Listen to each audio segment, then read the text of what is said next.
la cinética de los medicamentos y hablamos también de la farmacodinamia. ¿Se acuerdan de esta interacción del fármaco con el receptor? Vamos a ver por qué hay esta variabilidad individual, por qué existen estas variaciones en la respuesta al fármaco y por ende también qué es lo que pasa con las reacciones adversas al medicamento, y nosotros las conocemos como gamma, ¿cierto? Entonces, para hablar de esto, tenemos que pensar que estos efectos son denominados en el fondo efectos secundarios, ¿cierto? Que no están basados en la acción principal o en el efecto principal del fármaco, sino que en general corresponden a acciones que son diferentes al efecto farmacológico buscado en el fármaco y que en algunas ocasiones representa un efecto tóxico, es decir, que esto es por exceso de dosis, ¿sí? O también puede ser algún tipo de extensión del efecto principal o de una aparición tardía del efecto principal. Sin embargo, tenemos que tener presente de que en algunas ocasiones no corresponde a una toxicidad producto de un efecto, de un aumento en la dosis, por ejemplo, por dosificación excesiva. Entonces, eso es lo que vamos a ir conociendo ahora. Cuando hablamos nosotros de cómo clasificamos la población y cómo es la respuesta farmacológica de la población, tenemos que pensar en esta campana de Gauss. ¿Ustedes han escuchado hablar de esta campana de Gauss, cierto? Sí. Bueno, esta campana de Gauss nos clasifica desde el punto de vista estadístico a las personas, a las poblaciones, grandes poblaciones. ¿Qué es lo que nosotros vamos a tener aquí? Los hiperreactores, es decir, estos individuos que se ubican en esta parte de la pirámide van a tener una reacción aumentada en concentraciones bajas del fármaco. Y estos que están acá, hiporreactores, necesitan una dosis más alta para poder responder. Y en esta parte más importante de la pirámide es donde se clasifican los normorreactores, que es la mayoría de la población, ¿sí? Entonces siempre hay que tener presente esta campana y esta explicación lógica que tiene muchos de los fracasos muchas veces terapéuticos que tienen los pacientes, en donde no hay una explicación de por qué resulta efectivo un medicamento en un paciente y por qué no es efectivo en el otro, ¿sí? Es debido a que esta dosis está clasificada desde el punto de vista estadístico, ¿sí? Es la estadística poblacional la que nos responde. Entonces hacemos uso de la epidemiología y obtenemos que la dosis adecuada para los tratamientos se ubica en la parte de los normorreactores, ¿sí? No puede tener un individuo la mala suerte de ubicarse en los hiporreactores. Necesita mayor dosis para poder responder. En cambio, los hiperreactores con muy poquita van a tener efectos tóxicos, ¿sí? Entonces, es por eso que hay que tener presente que el ajuste de dosis debe ser de manera individual. ¿Qué quiere decir esto? Que si bien tenemos una dosificación estandarizada poblacional, el médico y el químico farmacéutico debe estar alerta ante cualquier signo de toxicidad, porque este paciente podría estar ubicado en este lugar de la pirámide de Gauss, ¿sí? ¿Quedó claro? Bueno, entonces nosotros cuando hablamos de todos estos fenómenos de dosis tenemos que tener presente que la dosis de un fármaco para producir el 50% de efectos en la población, es decir, esta dosis de fármaco que produce un efecto en el 50% de la población se conoce como dosis eficaz promedio o DE50. Si el efecto es típico tóxico, se habla de dosis tóxica promedio. Por favor, esto no confundir con la dosis eficaz 50, ¿sí? Se escribe de la misma forma, pero esto es atingente a la población y la otra es atingente a un individuo, ¿cierto? A una curva dosis-respuesta.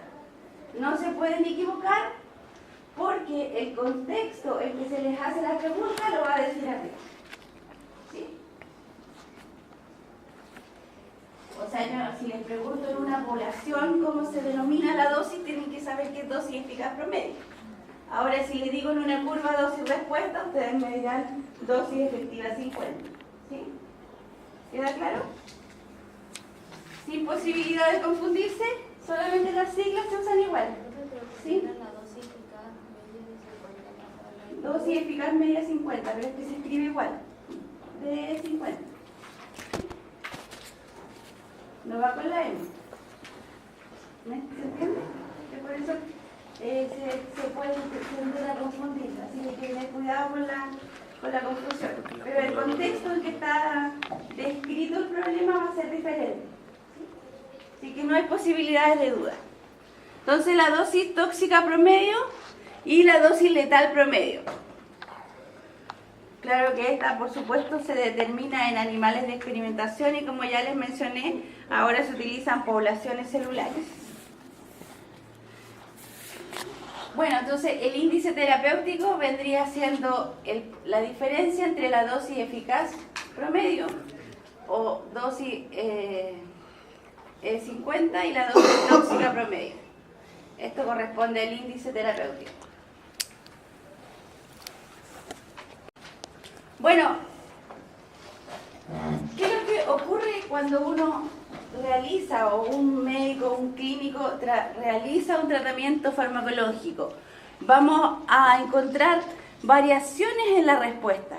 Hay variaciones en la respuesta farmacológica. Entonces, estas variaciones pueden ser consecuencias de la administración previa del fármaco. Y esto hablamos de aumento de la tolerancia. ¿Se acuerdan que ya describimos tolerancia?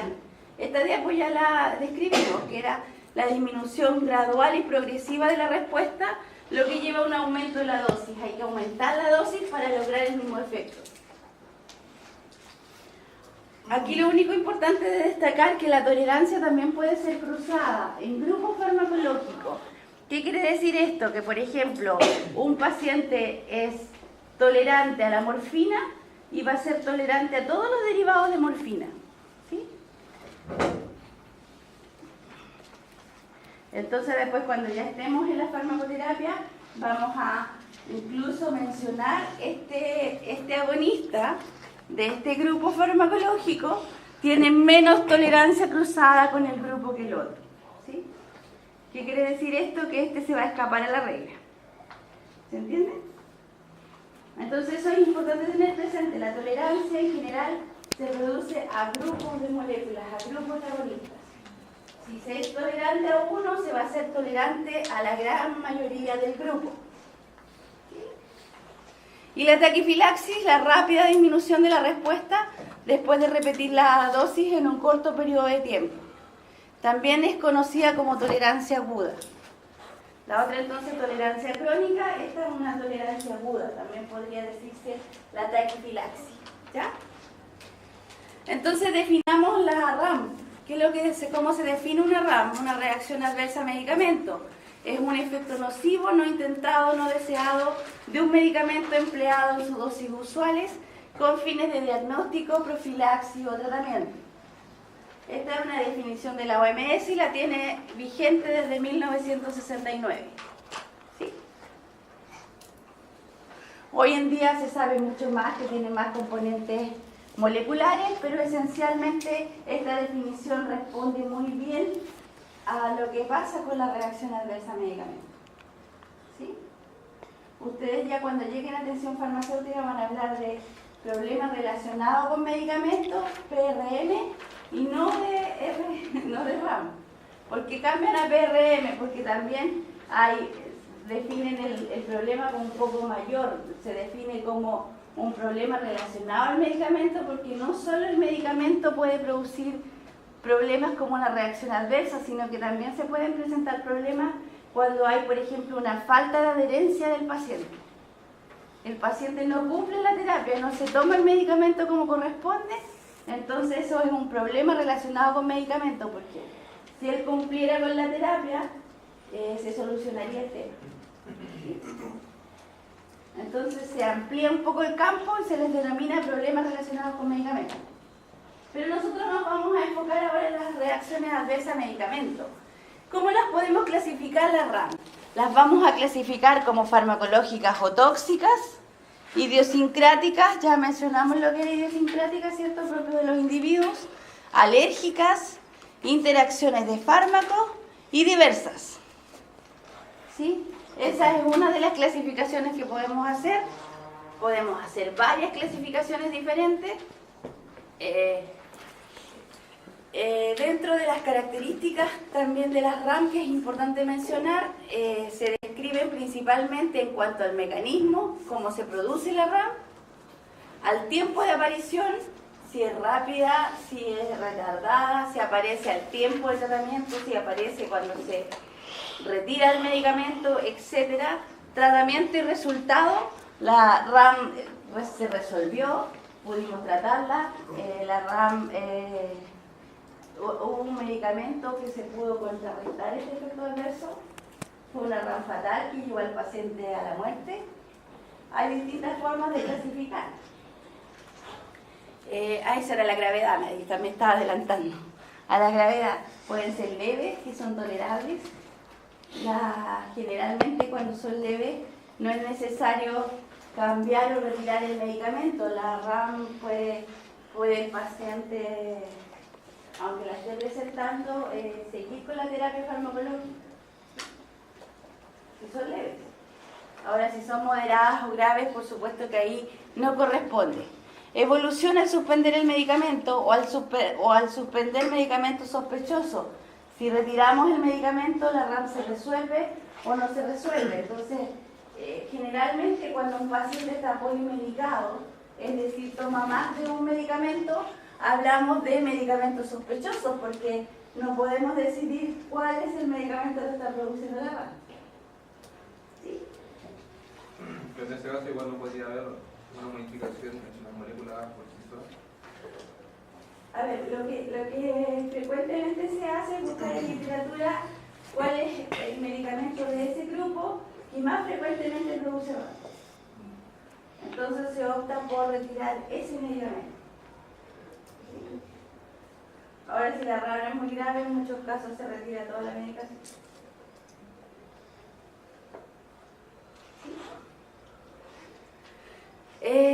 Y la evolución al readministrarlo, porque en muchas ocasiones ustedes tienen que pensar que el paciente no está tomando el medicamento porque tenga muchas alternativas. En algunos casos no hay una alternativa de tratamiento y el paciente lo va a llevar igual a la muerte. Entonces, ahí hay que tener un cuidado y ver dentro de ciertos parámetros clínicos y bajo observación clínica directa si podemos readministrar el medicamento o no, en algunas ocasiones. ¿Sí? Dependiendo del tipo de paciente. A ver, si tenemos un paciente grave, estoy pensando en un paciente que tiene un VIH, por ejemplo. Las alternativas al tratamiento de VIH son pocas. No es un tratamiento que digamos que tenemos 100 medicamentos. ¿Sí? Serán unos 15, 20 alternativas. Entonces, si se nos agotan las alternativas, hay que ver qué podemos hacer con ese paciente, porque sabemos que sin tratamiento ese paciente se va a morir. ¿Sí? Entonces, desde ese punto de vista, el conocer, el clasificar y el determinar exactamente a qué corresponde la RAM y qué características tiene nos va a ayudar a mejorar la terapia del paciente. Entonces, esta parte es súper importante. Este es un campo que se abrió en Chile aproximadamente hace 10 años atrás, con lo que se denomina farmacovigilancia, que lo hacen, es de absoluta responsabilidad de todo el equipo de salud, todo el personal de salud tiene la obligación de reportar todas las reacciones adversas a medicamentos. No se está cumpliendo como debiera. En Chile tenemos mala estadística debido a este problema. En muchas ocasiones yo he ido a varias tesis de ahora colegas, ex estudiantes nuestros, y muchos de ellos en su trabajo con el hospital detectaron muchas reacciones adversas, y créanme que no he escuchado de ninguno que haya notificado al ISP el que haya detectado la RAM. Y eso es grave, porque si los hospitales no notifican las ramas al ISP, esto queda bajo la estadística. O sea, todos sabemos que existe una hipersensibilidad a la penicilina, ¿sí? A todos los derivados penicilínicos. Eso está descrito en literatura, está descrito en todas partes. Entonces, alguien hace una hipersensibilidad a la penicilina y le indica, no, usted es alérgico a penicilina, tenga cuidado, no vuelva a administrarse penicilina nunca más en su vida, pero no lo notifican al ISP. ¿Por qué no lo notifican? Porque es una RAM conocida, porque siempre pasa, porque es súper habitual, pero y no tenemos estadísticas de qué tan frecuente es la alergia a penicilina en nuestra población, porque nosotros somos genéticamente distintos a los europeos y a los americanos, ¿se entiende? Ese es el problema. Entonces, esa es la conciencia que hay que dejar en todo el personal de salud, que es súper importante notificar la RAM, por muy sencilla, por muy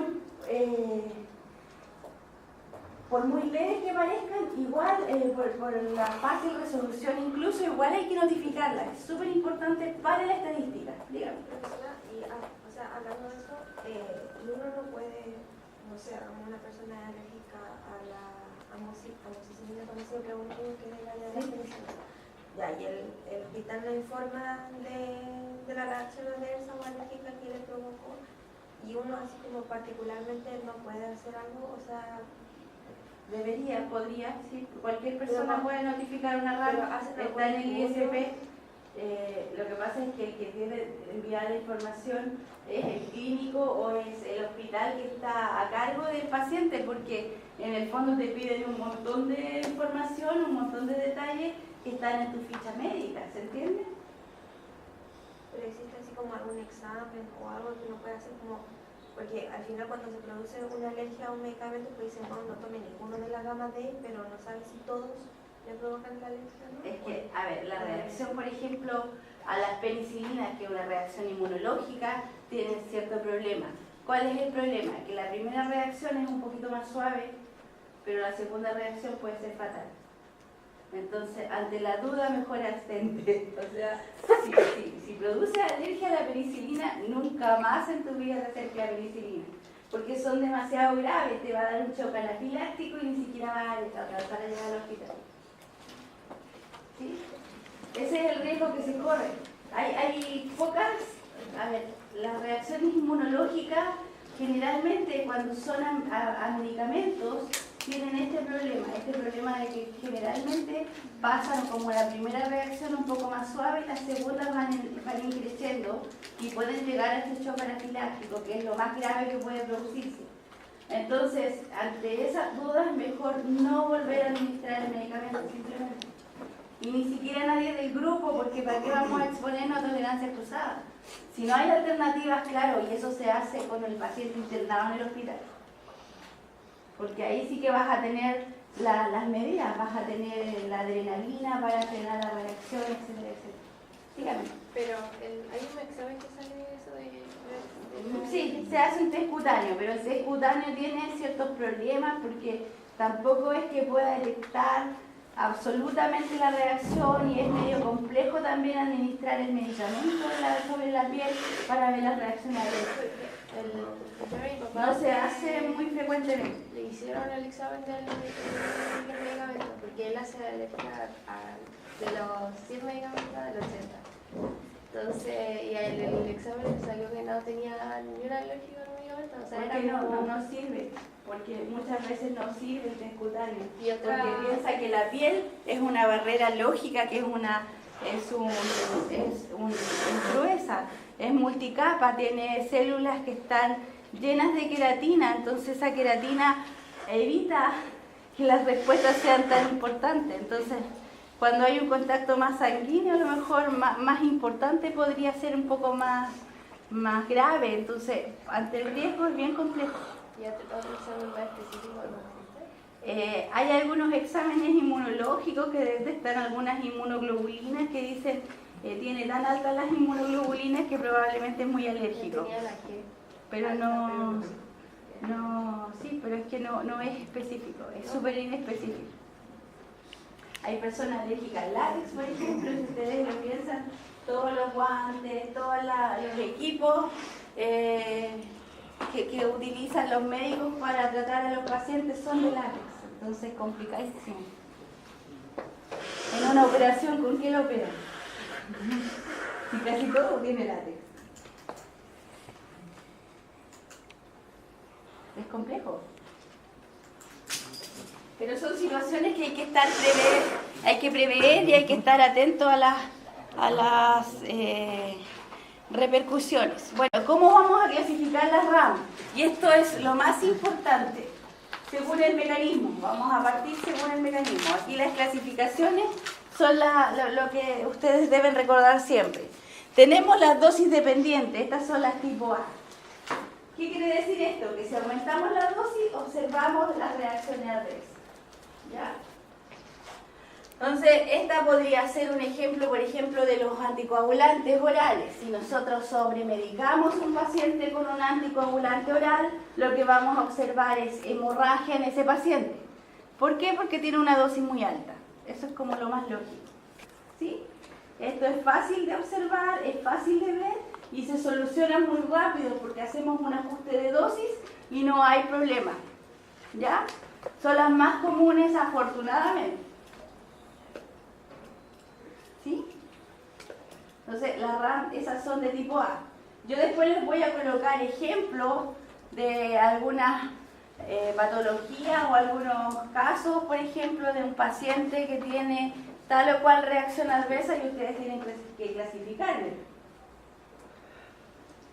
Así que ojo con los ejemplos porque así se van más o menos averiguando lo que estamos hablando. Las RAM de tipo B son dosis independientes. Esta es más fácil ya de identificar, es la que nosotros hemos estado hablando, que son todas las inmunológicas, ¿cierto? Aquí son las RAM que no podemos prever. Estas no se resuelven bajando la dosis del medicamento. Son independientes de la dosis. Por un contacto muy bajo que tenga ese paciente con el medicamento, va a producir la reacción adversa. ¿Sí? Estas son las más complejas de todas. Tenemos la tipo C, que esta es un aumento de incidencia de una enfermedad por uso de un medicamento particular. En este tipo de RAM de tipo C hay varios ejemplos, entre ellos, por ejemplo, la misma morfina. Ahí la tolerancia a la dependencia que aparece con el uso de morfina podría ser clasificado como una RAM de tipo C, la dependencia. ¿Por qué? Porque en el fondo por el uso del medicamento aparece la enfermedad. ¿Sí? La de tipo E, teratogenia y carcinogénesis, estas son las más complejas porque en el fondo hay muchos medicamentos que tienen un efecto carcinogénico y lamentablemente se producen mucho tiempo después del tratamiento. No es en el instante en que se está tratando, sino que aparece al tiempo después. Los efectos teratogénicos aparecen, claro, a los 9 meses. Y este es el caso más importante que se produjo con la talidomida. Y la talidomida fue la que dio origen finalmente a toda esta clasificación y a todo el estudio de las RAM. Históricamente hay varios desastres en el mundo o en la historia de la farmacoterapia en sí. Hay muchos desastres, hay muchos errores que han cometido la industria farmacéutica. Pero uno de los más graves fue la talidomida, porque la talidomida fue un medicamento que se lanza al mercado y lograba controlar un poco las náuseas y los malestares. Entonces, este medicamento se lo administraron a las mujeres embarazadas, porque ustedes ya han escuchado hablar que hay muchas mujeres que en los primeros meses de embarazo sienten mucha náusea y muchos problemas gastrointestinales, ¿sí? Entonces, lamentablemente a los 9 meses, cuando nacen los bebés, se dan cuenta que tiene focomegalia. ¿Qué es la focomegalia? Que le falta algún miembro, ya sea brazos, piernas, etc. Y esto ocurrió más o menos en los años 60, 70, incluso se habla de que la Teletón parte un poco por los usos de estos medicamentos. Entonces, ese es el desastre de la talidomida. Actualmente, hoy en día, están volviendo a utilizar la talidomida. Se les dice medicamentos, ¿cómo que eran los zombies? Medicamentos zombies. Ese es el título que se le está dando. Son varios medicamentos zombies que van apareciendo en el mercado. ¿Qué quiere decir esto? Que son medicamentos que estaban proscritos, digámoslo así, que estaban condenados por lo complejo, por lo graves que puedan ser, pero se está viendo que tienen una utilidad clínica interesante, y entre ellos la talidomida. Pues si no se da una embarazada, no hay el riesgo de que nazca un bebé con focomegalia. Ya se conoce que va a producir teratogenia, entonces hay que hacer un test de embarazo antes del tratamiento. ¿Sí? Bueno, eso en caso de la RAM de tipo D. Hasta aquí son la mayoría de los libros clasifican las reacciones adversas a medicamentos como A, B, C y D. Pero hay algunas otras instituciones en algunos otros lugares donde también clasifica la RAM de tipo E y la RAM de tipo F. ¿Sí? ¿Y medicamentos no son ningún que estén asociados a la carcinogénesis? A carcinogénesis. A ver cuál se me ocurre ahora. Los rayos X, por ejemplo. Los rayos X, por uso continuo de rayos X, puede derivar en un cáncer. Generalmente la gente que trabaja realizando radiografía a las personas debe protegerse súper bien para poder, los radiólogos, para poder realizarle, porque están más expuestos que los mismos pacientes que se hacen de vez en cuando una radiografía. ¿Sí? Ese se me ocurre. Hay varios más. El tabaco. Todos conocen el tabaco y todos saben, y ya quedó absolutamente demostrado que el tabaco produce cáncer. ¿Sí? Lograron hacer la asociación, aunque costó que los empresarios tabacaleros se impedían un poco que la estadística tuviera o validar un poco la estadística. Costó harto, pero ya se logró. ¿Sí? Hay harto ejemplo. Los mismos medicamentos antineoplásicos muchas veces podrían producir neoplasia de otro tipo, o sea, controlan por ejemplo, en las mujeres generalmente el tratamiento para el cáncer del cuello uterino produce cáncer mamario, por decir.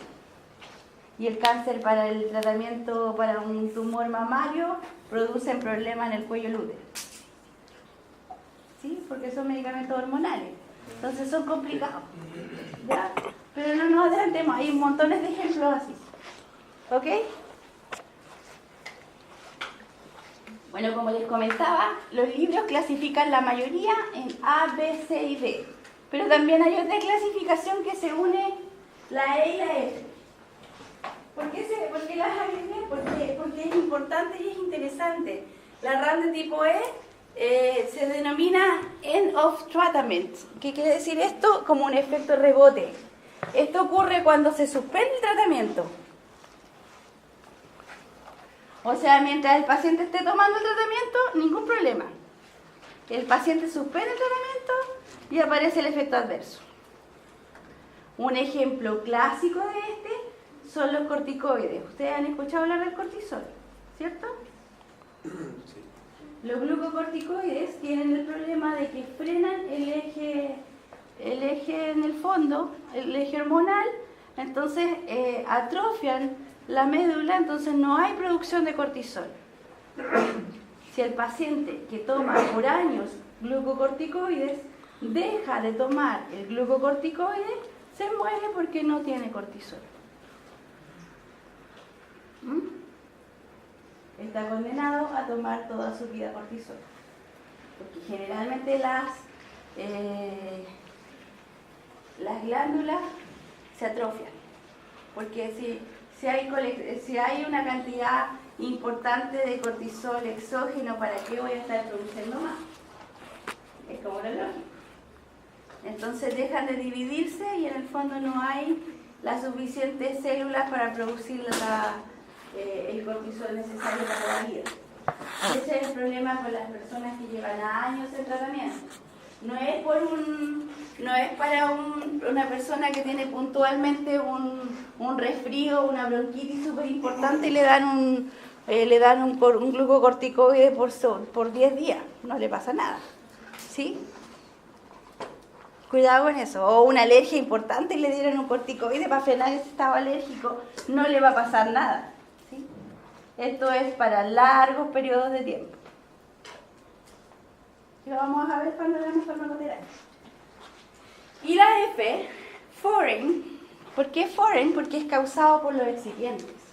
No directamente por el principio activo, sino por los excipientes. Y aquí hay un ejemplo clásico como es la lactosa. Ustedes han escuchado hablar de la intolerancia a la lactosa, ¿cierto?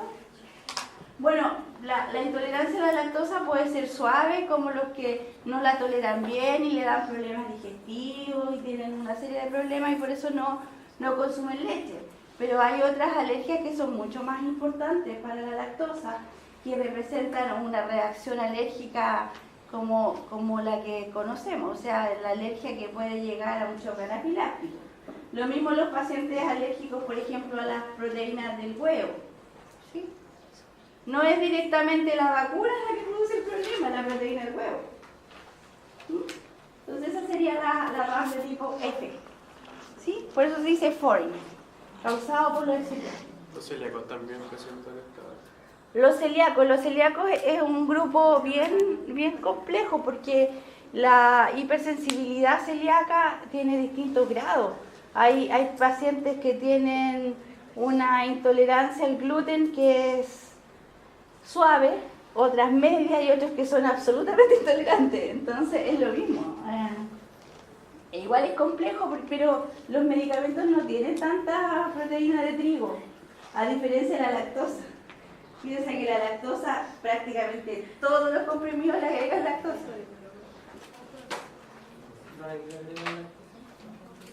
A los comprimidos porque hay que darle un poco de volumen y también hay que ayudar a que el comprimido se rompa. Entonces van llenos de distintos tipos de excipientes que ayuden a la absorción del medicamento en sí. Y uno de los componentes más importantes que utilizan es la lactosa. No por la seguridad que representa, porque tampoco se conocía que hubiese tanta alergia a la lactosa. Hoy en día se sabe mucho más. Sobre todo con los niños pequeños. Los niños pequeños presentan mucha alergia a la lactosa. Hoy en día, cuando las madres no pueden amamantar, se han dado cuenta de que un montón de niños pequeños presentan la alergia a la proteína de leche, incluso ni siquiera lo mencionan como la lactosa en sí.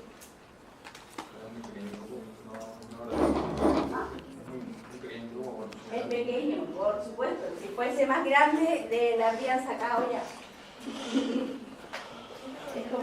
Ese es el problema de los pacientes que tienen algún tipo de alergia o enfermedades raras, que tampoco hay mucha investigación detrás, sino hay un grupo grande de pacientes que está involucrado, porque a la industria farmacéutica le interesa también su negocio. Entonces no es negocio investigar por un medicamento que va a ser útil para, no sé, pues el 0,02% de la población. Le interesan grandes poblaciones. ¿Cuáles son los desafíos hoy en día de la industria farmacéutica? El cáncer, ¿sí? Porque todo el mundo tiene cáncer. Las enfermedades neurodegenerativas, porque la población está envejeciendo. Entonces hay una gran inversión en la industria por las enfermedades neurodegenerativas y las enfermedades del sistema nervioso central, pues depresiones, etcétera, porque con la vida, el estrés de hoy en día hay una gran cantidad de enfermedades asociadas al sistema nervioso. Pero otro tipo de enfermedades, el Chagas, no sé, porque se da aquí en el norte de Chile, en Perú y en Bolivia. Es interesante para Europa, es interesante para Estados Unidos.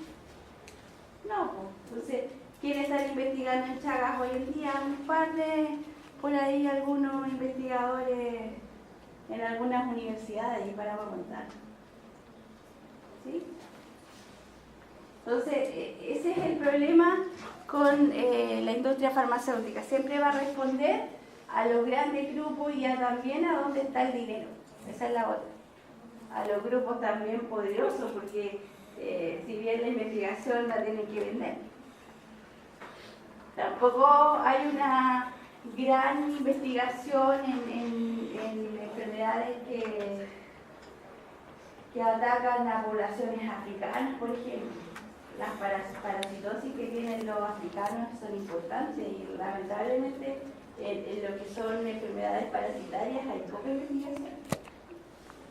No así el VIH, porque el VIH, como se ha difundido en todo el mundo, ha habido buena investigación en VIH y lamentablemente, y lo digo de forma muy lamentable, las industrias farmacéuticas abusaron porque llevaron la investigación y usaron como prueba a los pacientes africanos con VIH, y una vez que demostraron que era útil y todo, los dejaron abandonados.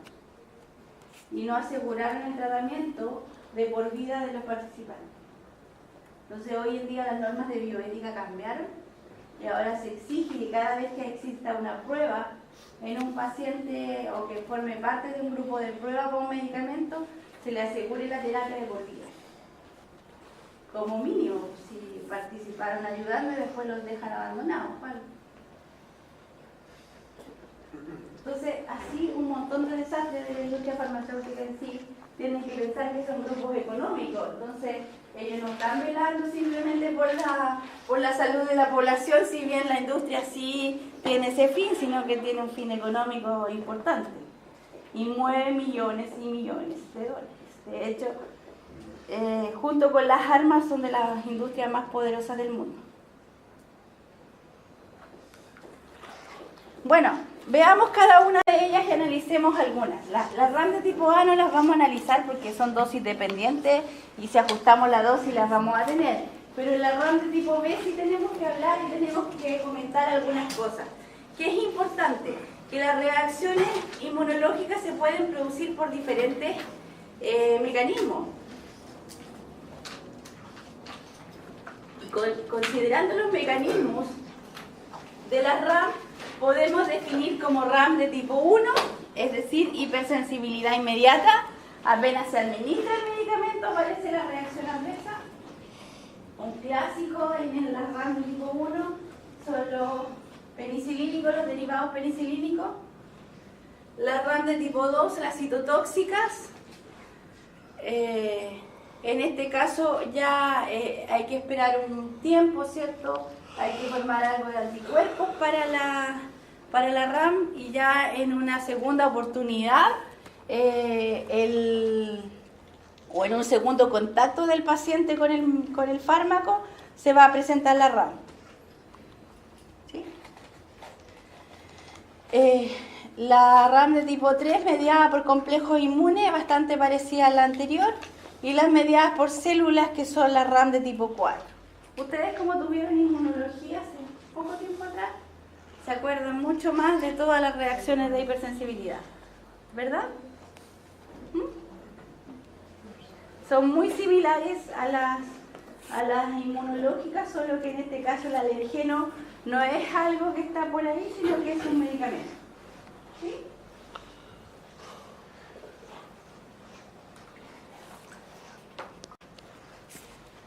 Bueno, ¿por qué se le denomina RAM de tipo B? Viene de la palabra bizarro. El término inglés bizarre no es como algo como grotesco, que es como algunos definen la palabra bizarro, sino que extraño. ¿Sí? Esa es como la traducción más correcta. Generalmente son reacciones graves, son reacciones fatales. Estas pueden ser incluso fatales. Eso es importante tenerlo presente. Hay reacciones idiosincráticas y alérgicas que vienen siendo como las más importantes. Hay factores predisponentes, por ejemplo, la edad y sexo son importantes. ¿Por qué son importantes? Porque van asociadas a los medicamentos en sí. Mientras más pequeño es el paciente, mayor riesgo hay de presentar hipersensibilidad. ¿Sí? Factores genéticos también asociados. Un paciente que tiene tendencia a ser alérgico, tal como el papá acá de su compañera, va a tener la tendencia a ser alergia a cualquier producto nuevo. Entonces tiene que estar preparado. Pues seguramente él vive preparado para cualquier eventualidad. Tiene que andar con un lápiz de adrenalina seguramente en el bolsillo, ¿no? Me dieron una lista de medicamentos que podía tomar que fueron, ni siquiera fue como un examen, sino que se lo dieron y como no le dio alergia, ya, ahí tómese ese nomás. Pero algo así. Sí, no, pero es que estos pacientes que generalmente son alérgicos andan con un lápiz de adrenalina.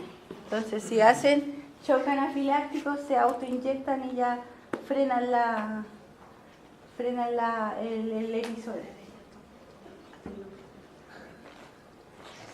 Bueno, eso igual se da mucho más para la alergia alimentaria. Enfermedades concurrentes tienen también la tendencia a producir mayores grados de hipersensibilidad. Ustedes tienen que pensar que hay varias patologías que también van asociadas a problemas inmunológicos, las enfermedades autoinmunes, por ejemplo, y estas también podrían hacer que este paciente desarrollara más fácilmente algunas RAM. Administración previa al medicamento y factores también relacionados con el medicamento. Cuando hay una tendencia, por ejemplo, a un medicamento que se acumula en el organismo, que no se elimina tan rápidamente, también puede ser producir alergia mayormente. Esas también van asociadas al medicamento. Bueno, ¿cómo se identifica una RAM? Es bien complejo poder identificar una RAM de tipo B cuando es un proceso inmunológico.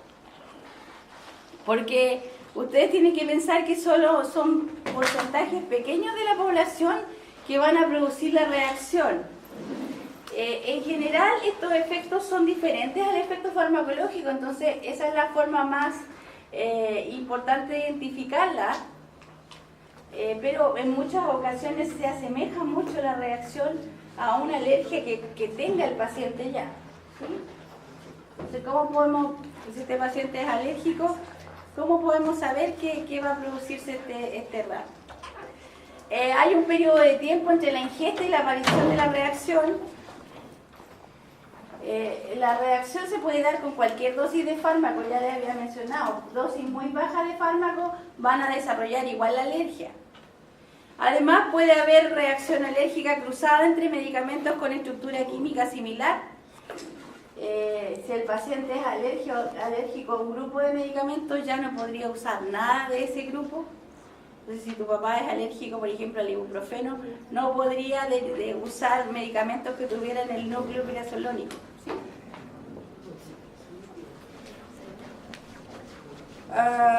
Si se presenta con eosinofilia y con fiebre, ya hay sospecha de una reacción adversa. Y si se retira el medicamento, desaparece la RAM, entonces hablamos de que sí era inmunológico. Pero a veces es difícil definirlo. Hay pacientes que son alérgicos a las plantas, ¿sí? Entonces le dio una alergia y estaba tomando medicamento, pero también se acercó a la planta. Pues la planta fue el medicamento. No es tan fácil en muchas ocasiones. Tal como les mencionaba, los pacientes polimedicados, ¿cómo podemos, a quién le decimos cuál fue el culpable? Es complejo, no es sencillo.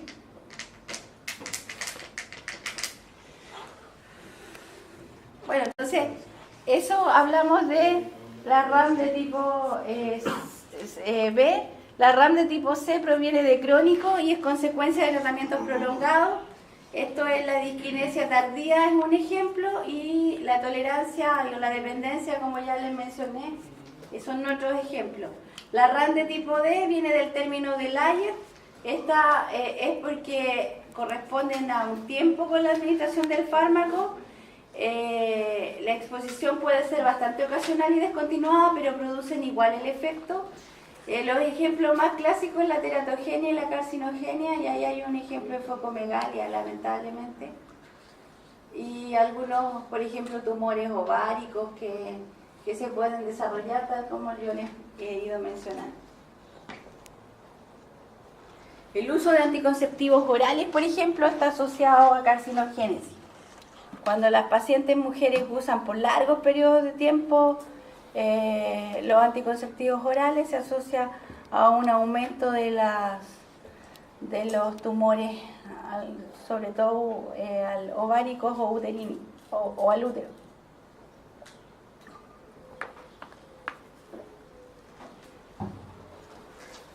Entonces, esos son algunos ejemplos. Bueno, y si las clasificamos según la severidad, hablamos de leve, en este caso no requieren de antídoto o suspensión del tratamiento, no prolonga tampoco la hospitalización. En este caso, ¿de cuáles serían algunos ejemplos de leve?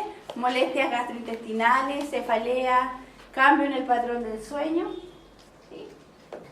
Cuando los pacientes se toman algunos antihistamínicos, como la clorfenamina, muchos de ellos sienten somnolencia en un comienzo. ¿Sí? O sea, produce un efecto un poco inductor de sueño.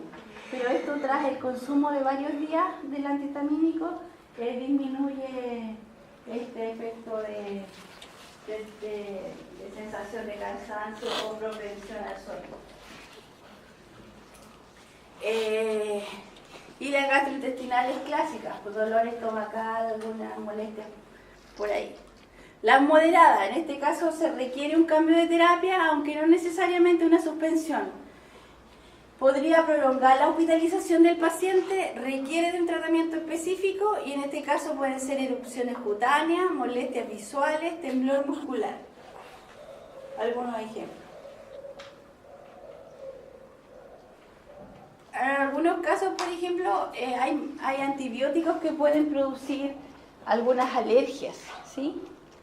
Y ustedes saben cuál es el problema grave que tenemos con los antibióticos, se los mencionaron en microbiología. Mucha resistencia, nos estamos quedando sin armas para controlar microorganismos. El año pasado vino, cuando pasamos los quimioterapéuticos, invitamos a 2 profes de clínica a darnos una pequeña charla en el taller, donde nos hablaron un poco de lo que pasaba, un médico también, un estudiante de medicina. Hablarnos un poco de cuál es la realidad que ellos encontraban en la terapia o en la clínica a diario en los hospitales, y aquí especialmente en el de Antofagasta. Y les contaban dramas terribles o de personas que venían de la comunidad, o sea, ni siquiera con bacterias intrahospitalarias, que eran multiresistentes y que ya estaban con el antibiótico más poderoso que había y eran resistentes. O sea, se están quedando aquí, alejados de todos los focos poblacionales, como puede ser Santiago, con bacterias ultra resistentes. Imagínense lo que nos espera en un par de años. Entonces, cuando un antibiótico produce una reacción alérgica cutánea, como es el caso de la amoxicilina, por ejemplo, pero esa es como más simple, o sea, hay otros antibióticos mucho más complejos y mucho más que resisten mucho más, que tienen menos resistencia, que también pueden dar erupciones cutáneas, y en algunas situaciones los médicos deciden no cambiar la terapia producto de que el antibiótico está siendo efectivo y administran algún tratamiento para controlar la reacción cutánea nada más. ¿Sí? O sea, un antihistamínico. ¿Se entiende? Esto es porque nos estamos quedando sin ningún arma para controlar, sin nada. Si no hay alternativas, ¿qué hacemos? No, es que depende de la gravedad del paciente. Si hay alternativas, usamos alternativas, pero si no hay, ¿qué vamos a hacer? ¿Sí?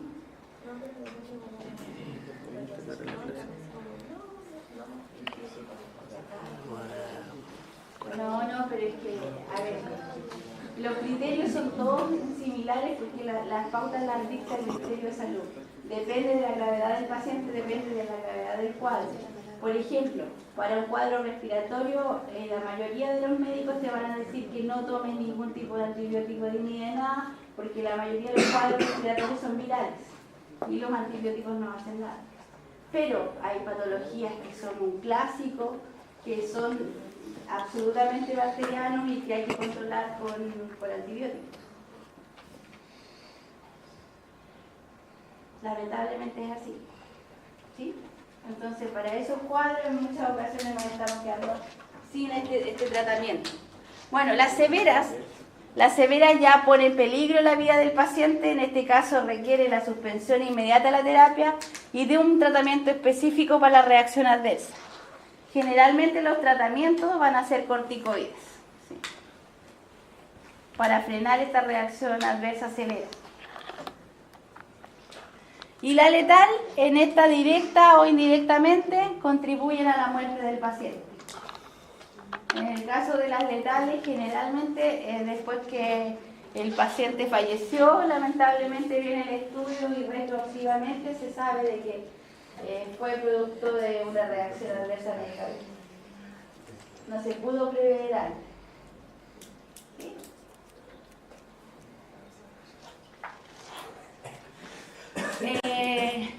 Según la causalidad, estas son la forma más correcta de identificar las reacciones adversas. Hablamos de definitiva cuando se sigue una secuencia temporal razonable y podemos atribuir la reacción adversa a tal medicamento, o sea, porque el paciente solo estaba tomando este medicamento, produjo la RAM. Porque ahí viene todo un interrogatorio cuando aparece la RAM, de qué alimentos consumió ese paciente y de qué medicamentos está consumiendo, porque no podemos saber si la reacción adversa fue por el medicamento o fue por los alimentos. Los alimentos igual dan reacciones de hipersensibilidad severa, ¿sí? Pero esta RAM se confirma con la readministración del tratamiento, o sea, este paciente no se hizo algo de sarpullido la primera vez que se administró tal antibiótico y en la segunda reacción, la segunda administración del antibiótico hizo una reacción mucho más severa. Era el antibiótico, ¿sí?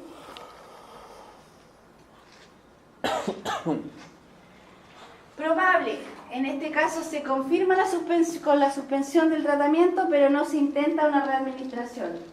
Si un paciente hizo una reacción adversa a una penicilina, se sospecha que esa fue porque estaba tomando las penicilinas y las penicilinas en general tienen tendencia a producir hipersensibilidad. Entonces se suspende la penicilina, pero no se intenta administrarla nuevamente porque corre riesgo la vida del paciente. ¿Para qué lo vamos a arriesgar? ¿Sí? Solamente se indica que probablemente fue la penicilina. Posible, existe una reacción que sigue una secuencia temporal, pero puede o no puede explicarse por el medicamento. Hay una sospecha, pero no podemos atribuirlo. O sea, es un paciente que está tomando varios medicamentos y podemos pensar de que este fue porque este es el que estadísticamente produce más alergia, pero no tenemos ninguna certeza. ¿Sí? Es posible que haya sido. Y dudosa es cuando ya no sabemos qué medicamento fue. ¿Sí?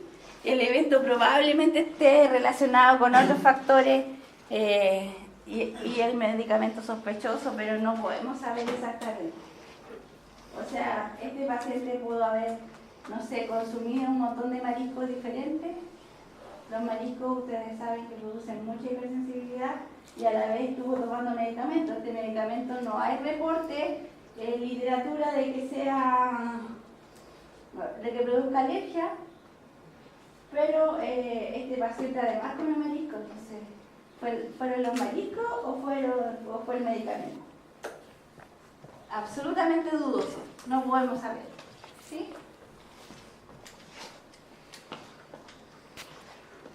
Bueno, los elementos para analizar las causalidades de la RAM. Hay una clara mención de la administración del medicamento sospechoso, de las dosis diarias, de la duración de la administración. Siempre es importante contar con la misma información de los medicamentos que recibe el paciente. Entonces, mientras más información hay, mucho mejor. Si no hay un análisis completo o si no hay toda la información necesaria sobre el paciente, no podemos tener un éxito sobre la causalidad y determinar esta RAM fue por tal medicamento. Entonces hay que tener todos los antecedentes. Bueno, ¿cómo se hace la descripción? Los pasos a seguir. Está el signo, el síntoma o el síndrome asociado a la RAM. Se llevan exámenes de laboratorio alterados, hallazgos histológicos, concentraciones plasmáticas del medicamento sospechoso. Con toda esta información es mucho más fácil definir la RAM. Algunos de los tratamientos de las reacciones adversas, las alternativas de tratamiento serían suspensión de la administración, disminución de la dosis, aceleración de la eliminación y uso de otros agentes para atenuarla. Ya les mencioné los antihistamínicos o los glucocorticoides, ¿sí? Dependiendo de la severidad de la RAM. Adrenalina también para el shock, así en forma rápida. Bueno, y esta es la definición de farmacovigilancia. La farmacovigilancia tiene uno de los grandes auges en el año 2002. Esto corresponde al Centro Internacional para el Monitoreo de Drogas, y farmacovigilancia corresponde a recolección, monitoreo, investigación, evaluación de los datos sobre los efectos de los medicamentos, los productos biológicos y los productos provenientes de plantas y medicinas tradicionales en vista de identificar una nueva información sobre reacciones adversas y evitar el daño de los pacientes. Chile se sumó súper tarde a esta iniciativa. A nivel mundial va desde el año 2002, pero en Chile recién el año, hará unos 5 años atrás que se crea en el ISP el Centro de Información de Medicamentos como tal. El ISP es el encargado de recibir toda la información y procesarla y enviarla a este Centro Internacional de Monitoreo de Drogas que está ubicado en Suecia, me parece. Sí, este Centro Internacional. Ellos reciben toda la información. ¿Quiénes notifican? Todos los profesionales de la salud. ¿Y cómo se realiza? Varias metodologías. El más ampliamente utilizado es la comunicación voluntaria. Existe una ficha especial diseñada por el ISP que tiene que ser completada y hacerla llegar al Centro de Referencia de Farmacovigilancia, donde se evalúa y se procesa. Hoy en día el ISP está pronto a lanzar una plataforma, un sitio web donde va a ser mucho más directa la información. Se va a poder rellenar en línea el formulario y enviarlo inmediatamente para que tome contacto el centro de drogas en el ISP con el centro asistencial donde se esté reportando la reacción adversa. El sistema chileno de farmacovigilancia se basa en la implementación de la notificación espontánea. Hay una sospecha de RAM. Con esta notificación voluntaria, los profesionales de la salud o la institución de salud es la encargada de enviar al centro de referencia en el ISP, y este centro de referencia, el ISP, informa a esta organización colaboradora de la OMS que se encarga de la monitorización mundial de las reacciones adversas. ¿Sí? Bueno, y los medicamentos que han sido retirados del mercado producto de algunos efectos adversos importantes, está la hepatotoxicidad. Aquí hay algunos ejemplos: la trobofloxacina, el bromexaco y algunas discrasias sanguíneas. La dipirona. La dipirona fue retirada en Estados Unidos y en Europa, pero en Chile sigue siendo autorizada, el ISP no la ha sacado. En Chile la dipirona sigue todavía en el mercado. ¿Y por qué no la han sacado? Porque la dipirona, la hipersensibilidad severa que produce, está asociada a la genética. Y la genética de la raza aria viene siendo la más compleja. Entonces, como tenemos poca población aria en América Latina en general, no la han sacado, ¿sí?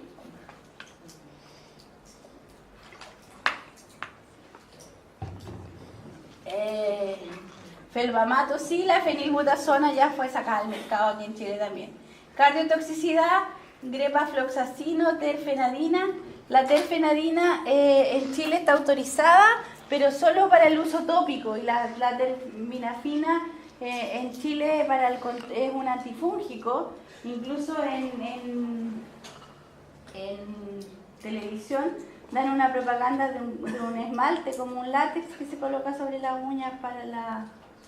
ese es de terminafina. O sea, para el uso prácticamente tópico, no para el uso porque podría producir cardiotoxicidad.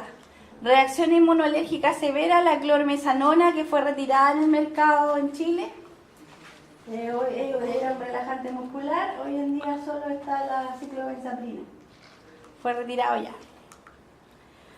Bueno, esta es el formulario de sospecha de RAM. Aquí van los nombres del paciente, la edad, el sexo, el kilogramo, la talla, alguna información sobre de laboratorio, sobre el inicio, la duración de la RAM y descripción de la reacción adversa. Luego los fármacos, recibió un tratamiento farmacológico, qué tipo de fármaco, algunas unidades, la marca comercial, la dosis, las unidades, la vía de administración, fecha de inicio, fecha de término, etc. Los tratamientos de la RAM, si recibió tratamiento o no, si se suspendió el medicamento, si se administró otro fármaco luego de la suspensión, si apareció la RAM nuevamente, si se readministró el fármaco, etc. Toda la información.